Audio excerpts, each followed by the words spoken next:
जज साहब ने जमानत दे दी ना, बस बात खत्म हो गई। फिर से आगे चले, वो अच्छा सवाल करते हैं ना। माहिर कानून फैसल चौधरी साहब ने ज्वाइन किया, बहुत शुक्रिया फैसल साहब आपके वक्त का। क्या समझते हैं आप, इसको एक बड़ी कामयाबी कहेंगे जिस तरह से आज तोशा नट्टू केस में बानी पीटीआई की इस्लामाबाद हाई कोर्ट ने जमानत मंजूर की है? अडयाला जेल में कोई ऐसा केस नहीं है जमानत के बाद जिसमें इमरान खान साहब को हिरासत में रखा जा सके। इमरान खान साहब के खिलाफ ये आखिरी केस था जिसकी हिरासत अडयाला में रखी गई थी।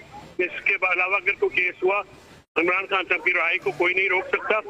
और इमरान खान साहब इंशाअल्लाह रहा हो कि जल्द अपनी अवाम के दरमियान होंगे और दोबारा जो रौनकें हैं वो बहाल होंगी। आज बहुत खुशी का मुकाम है, बहुत बड़ा दिन है और पाकिस्तान और के अवाम को, पीटीआई के कारकुनान को, पीटीआई की लीडरशिप को, हर एक शख्स को बहुत मुबारकबाद हो कि इमरान खान साहब की जमानत जो है आज आखिरी जो केस जिसमें झूठा और